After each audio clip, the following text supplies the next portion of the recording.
दुख का एक लम्हा भी आपके पास ना आए, साल 2024 आपके लिए खास बन जाए।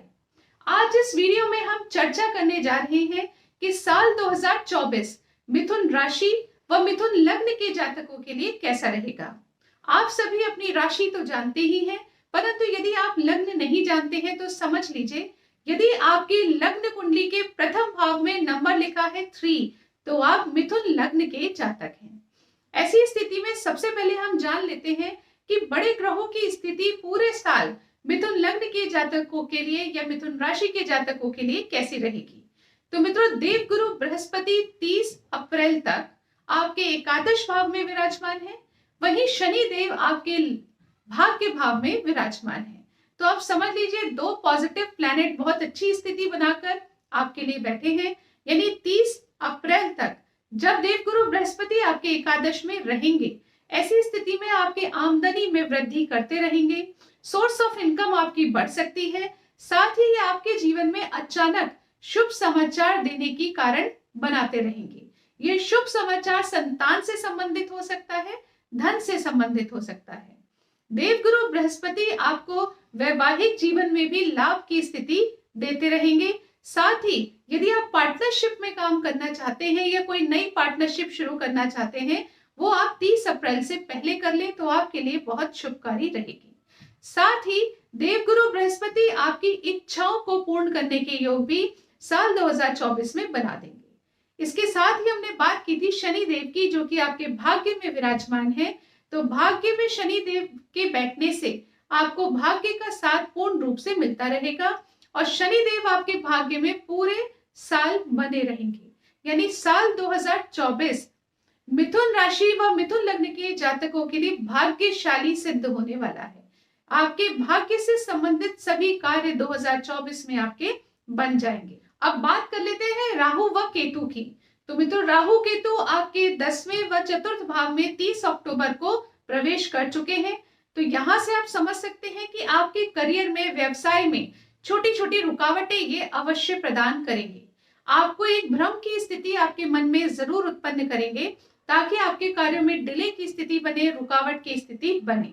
लेकिन दूसरी तरफ जब देवगुरु बृहस्पति आपकी इच्छाएं पूर्ण कर रहे हैं, शनि देव आपको भाग्य का साथ दिला रहे हैं, तो मानकर चलिए निश्चित तौर पर आपके कार्य बन जाएंगे। अब हम इस वीडियो में जान लेते हैं कि जनवरी से लेकर दिसंबर तक हर महीने को किस प्रकार से प्लान करना है, किस महीने में किस तरीके की अपॉर्चुनिटी आपको मिलने वाली है और कौन सी सावधानियों को आपने नजर में रखना है। इन सभी बिंदुओं पर अब हम आगे चर्चा करेंगे। तो मित्रों, सबसे पहले जान लेते हैं कि मिथुन लग्न के जातकों के लग्नेश कौन होते हैं। तो मित्रों, आपके लग्नेश होते हैं स्वयं बुध देव, जो कि बुद्धि के कारक हैं। और बुध देव साल के प्रारंभ से ही, यानी 7 जनवरी से ही आपके सप्तम भाव में विराजमान रहेंगे। बुध देव के जनवरी से ही सप्तम में आने से आप समझ सकते हैं कि ये आपकी बुद्धिमत्ता को साल के प्रारंभ में ही बहुत बढ़ा देंगे। आप जो भी डिसीजन साल के प्रारंभ में लेंगे वो भी बहुत सक्सेसफुल रहेंगे। तो आप समझ लीजिए, एक तरफ से भाग्य का साथ मिल रहा है, एक तरफ से इच्छाओं की पूर्ति हो रही है और तीसरी तरफ से आपकी बुद्धिमत्ता बढ़ रही है। तो ये साल आपके लिए कितना खुशनुमा रहने वाला है। इस समय आपका वैवाहिक जीवन बहुत अच्छा रहेगा। यदि आप पार्टनरशिप में कार्य करना चाहते हैं, उसके लिए भी बहुत सुंदर योग बनेंगे साल के प्रारंभ से ही। इसके आगे बढ़े, यदि फरवरी के महीने की बात करें, तो मित्रों फरवरी के महीने में आपके लग्नेश अष्टम भाव में रहेंगे, पीड़ित स्थिति में रहेंगे। तो आपने जनवरी में जिस तरह से स्पीड पकड़ी थी, उसी स्पीड को आप मेंटेन रखिएगा फरवरी के महीने में। लेकिन यहाँ पर कोई नए कार्य करने का वक्त इसके लिए सही नहीं रहेगा। यानी आपने जो भी नया कार्य शुरू करना है, पार्टनरशिप यदि नई आप करने जा रहे हैं, विवाह से संबंधित आप कोई डिसीजन लेने जा रहे हैं, कोई भी इस तरीके का यदि आप काम करते हैं, तो वो आप जनवरी के महीने में कर लीजिए। फरवरी में आपको कुछ नया करने की आवश्यकता नहीं है। परंतु 20 फरवरी के बाद बुध देव आपके भाग्य भाव में विचरण करने लगेंगे। यानी फरवरी महीने में ही 20 फरवरी के बाद से आपको आपके कार्यों में भाग्य का साथ मिलने लगेगा। अब एक बार फिर वो समय आ जाता है जब आप अपनी मर्जी के अनुसार अपने नए कार्य कर सकते हैं। अब आपको भाग्य का साथ तेजी से मिलना प्रारंभ हो जाएगा। आपकी ट्रैवलिंग बढ़ सकती है, भागा दौड़ी बढ़ सकती है, परंतु वहां पर भी आपको अच्छे ही रिजल्ट्स देखने को मिलेंगे। धार्मिक कार्यों में आपकी रुचि बढ़ जाएगी। पिता का व छोटे भाई बहनों का आपको सहयोग प्राप्त होगा। ये बहुत ही अच्छी स्थिति बनेगी 20 फरवरी से 7 मार्च तक। इसके बाद मार्च के महीने में यानी 7 मार्च से 26 मार्च तक का जो समय रहेगा, इस समय पर बुध देव आपके करियर के भाव में 10वें भाव में विराजमान हो चुके होंगे। ऐसे समय में आप अपने करियर में ग्रोथ की स्थिति देखेंगे, क्योंकि जो आपके लग्नेश है, यदि वो स्वयं आकर आपके ही करियर भाव में उपस्थित हो गए हैं तो आपके करियर में 4 चांद वो लगा देंगे। आप व्यवसाय करते हो, जॉब करते हो, दोनों ही स्थितियों में आपको ग्रोथ देखने को मिलेगी, सक्सेस देखने को मिलेगी। इसके पश्चात 26 मार्च से 9 अप्रैल तक का वक्त रहेगा, जब बुध देव भी देवगुरु बृहस्पति के साथ आपके एकादश भाव में विराजमान होंगे। तो मित्रों, पिछले 3 महीने आपने जो भी कार्य किए हैं, उन सभी कार्यों के अच्छे फल आपको इस महीने में प्राप्त होंगे, 26 मार्च से 9 अप्रैल के मध्य। साथ ही ये समय स्टूडेंट्स के लिए बेहद खास रहेगा, आपकी संतान के लिए भी बेहद खास रहेगा।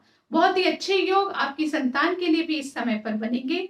साथ ही आपकी आय में वृद्धि होने के, आपकी सोर्स ऑफ इनकम बढ़ने के नए नए तरीके आपके सामने आएंगे। यदि आप शेयर मार्केट में डील करते हैं, इस महीने में आपको बहुत अच्छे प्रॉफिट्स देखने को मिल सकते हैं। साथ ही यदि आपको बार बार स्वास्थ्य संबंधित परेशानियों का सामना करना पड़ रहा है, तो इस समय पर वो सभी परेशानियां भी समाप्त हो जाएंगी, यानी आपको स्वास्थ्य लाभ की स्थिति देखने को मिलेगी। इसके पश्चात 9 अप्रैल से 10 मई तक एक बार फिर बुध देव आपके करियर भाव में रहेंगे और 10 मई से 31 मई तक वापस आपके डिजायर्स के भाव में प्रवेश करेंगे। यानी आप ये समझ सकते हैं कि 26 मार्च से लेकर 31 मई तक का जो अंतराल रहेगा, इस समय में आपके करियर में विशेष ग्रोथ देखने को मिलेगी। यदि आप ट्रांसफर चाहते हैं तो इस समय पर कर सकते हैं। इसी समय में आपके सोर्स ऑफ अर्निंग बढ़ने का आपको मौका मिलेगा। आपके बड़े भाई बहनों का आपको सपोर्ट प्राप्त होगा। स्वास्थ्य से संबंधित लाभ की स्थिति बनेगी। समस्त प्रकार से आपके जीवन में अच्छी स्थितियां बनेंगी। इसके बाद बुध देव 31 मई से आपके द्वादश भाव में प्रवेश करेंगे।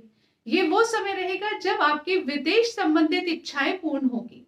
यदि आप इंपोर्ट एक्सपोर्ट का काम करते हैं तो वहां पर भी शुभ स्थिति देखने को मिलेगी। आपके विदेश से संबंधित जो भी कार्य हैं, उनको आप 31 मई से 14 जून के मध्य करने का प्रयास कीजिएगा। इसी प्रकार से अपनी प्लानिंग रखिएगा। और जब लग्नेश स्वयं बुध देव आपके लग्न में प्रवेश करते हैं, तो ये समय आपकी पर्सनालिटी के लिए बहुत अच्छा होता है। आपकी डिसीजन मेकिंग पावर इस समय पर बढ़ जाती है। बहुत खुशनुमा माहौल रहता है, मन के अंदर आपको बहुत सेटिस्फेक्शन फील होता है। तो इस प्रकार की बहुत ही अच्छी स्थिति बनेगी जब लग्नेश स्वयं लग्न में प्रवेश करेंगे। ये समय आपके वैवाहिक जीवन के लिए भी बहुत खास रहेगा। यदि आप पार्टनरशिप में कार्य करते हैं तो वहां पर भी बहुत ही अच्छे फल देखने को मिलेंगे। यदि आप कोई नया कार्य करना चाहते हैं, किसी के साथ पार्टनरशिप करना चाहते हैं, उसके लिए आप इस समय को चुनकर रख सकते हैं। बहुत ही अच्छे फल आपको देखने को मिलेंगे। जुलाई के महीने में आपकी धन से संबंधित सभी समस्याओं के हल मिल जाएंगे। धन से संबंधित यदि आपको कोई भी परेशानी थी तो वो समाप्त होगी। आपका बैंक बैलेंस बढ़े ऐसे योग बनेंगे। साथ ही परिवार का, ससुराल का सपोर्ट भी आपको प्राप्त होगा। बुध देव आपकी वाणी के कारक भी होते हैं और जुलाई के महीने में आपकी वाणी के भाव में ही विराजमान होंगे। यानी ये वो समय रहेगा जब आप वाणी के माध्यम से धन अर्जित करते हुए नजर आएंगे। वाणी के माध्यम से आप सक्सेसफुल होते हुए नजर आएंगे। आप जहां पर भी जाकर बात करेंगे वो कार्य आपका तुरंत बन जाएगा। यदि आप मार्केटिंग फील्ड में है, कंसल्टेंसी, काउंसलिंग ऐसे फील्ड में है, तो निश्चित तौर पर आप देखिएगा ये समय, ये महीना आपके लिए रहेगा बेहद खास। इसके बाद जुलाई एंड से लेके सितंबर एंड तक आप ये समझ सकते हैं, ये वो समय रहेगा जब एक बार फिर आपका स्ट्रगल थोड़ा बढ़ सकता है, आपकी मेहनत बढ़ सकती है, एफर्ट्स आपको ज्यादा लगाने पड़ेंगे, लेकिन आपको भाग्य का साथ निश्चित तौर पर मिलेगा। इसका ध्यान रखिए। तो भागा दौड़ी से जी नहीं चौराना है। छोटे भाई बहनों के सपोर्ट से भी आप जीवन में आगे बढ़े, ऐसे योग इस समय पर बनेंगे। इसके पश्चात सितंबर एंड से 10 अक्टूबर तक बुध देव आपके चतुर्थ भाव में रहेंगे, उच्च की स्थिति में। जब लग्नेश ही उच्च की स्थिति में हो तो ये वो समय रहेगा जब आपके प्रॉपर्टी से संबंधित जो भी रुके काम है वो बन जाएंगे। यदि आप घर, गाड़ी, वाहन खरीदना चाहते हैं उसके लिए अच्छे योग बनेंगे। आपके जीवन में लग्जरी की मात्रा को ये अवश्य बढ़ा देंगे। माता से संबंधित यदि कोई चिंता है तो वो समाप्त होगी। फ्रेंड्स का, कलीग्स का आपको सपोर्ट प्राप्त होगा। यानी इस समय पर आप पॉलिटिकल फील्ड में भी बहुत अच्छा कार्य कर पाएंगे। यानी इस समय पर आपके जीवन में भौतिक सुख सुविधाएं बढ़ेंगी। यदि आप पॉलिटिक्स से रिलेटेड कार्य करते हैं, पॉलिटिक्स फील्ड में हैं, तो ये समय आपके लिए भी बहुत खास रहेगा। इसके पश्चात अक्टूबर में ही बुध देव आपके पंचम भाव में प्रवेश करेंगे और पंचम भाव में आते ही ये आपको सडन बेनिफिट के योग बनाएंगे। तो ये बात आप नोट करके रख लीजिए, अक्टूबर के महीने में आपको अचानक लाभ की स्थिति भी बनेगी। संतान से संबंधित भी खुशखबरी प्राप्त होगी। संतान से संबंधित यदि चिंता है तो वो कम होती हुई नजर आएगी।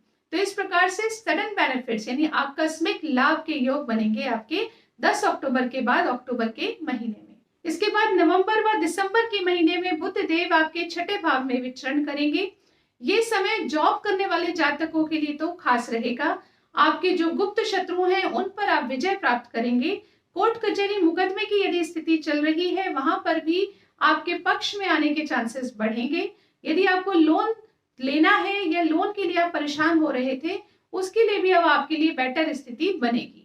तो इस प्रकार से बुध देव आपको इन सभी चीजों में आराम देंगे, परंतु इस समय पर आपको स्वास्थ्य का विशेष रूप से ध्यान रखने की आवश्यकता रहेगी। तो अभी तक इस वीडियो में हमने जाना साल 2024 में किस प्रकार से हर चीज रहेगी मिथुन लग्न के जातकों के लिए। अब जान लेते हैं कि आपको कौन सी चुनौतियों का सामना साल 2024 में करना पड़ सकता है। तो मित्रों, पहली और इम्पोर्टेंट चीज क्या है, वो ये है कि आपके कार्यों में छोटी छोटी रुकावटें राहु व केतु की वजह से आती रहेंगी। तो आपको राहु केतु के मंत्रों का जाप करना आवश्यक रहेगा। क्या मंत्र है?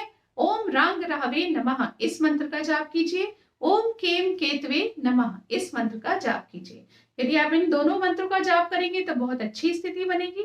साथ ही आपको गायत्री मंत्र का जाप करना चाहिए और गणेश चालीसा का पाठ करना चाहिए। यदि ये सभी रेमेडीज आपने अच्छे प्रकार से की, नित्य प्रतिदिन की, तो निश्चित तौर पर ये समय आपके लिए भी बन जाएगा बेहद खास। आशा करती हूँ ये जानकारी आपको पसंद आई होगी। यदि पसंद आए तो इस वीडियो को लाइक कीजिए, शेयर कीजिए, पेज को और चैनल को फॉलो कीजिए। अगले वीडियो में आपसे फिर मुलाकात होगी। तब तक के लिए नमस्कार।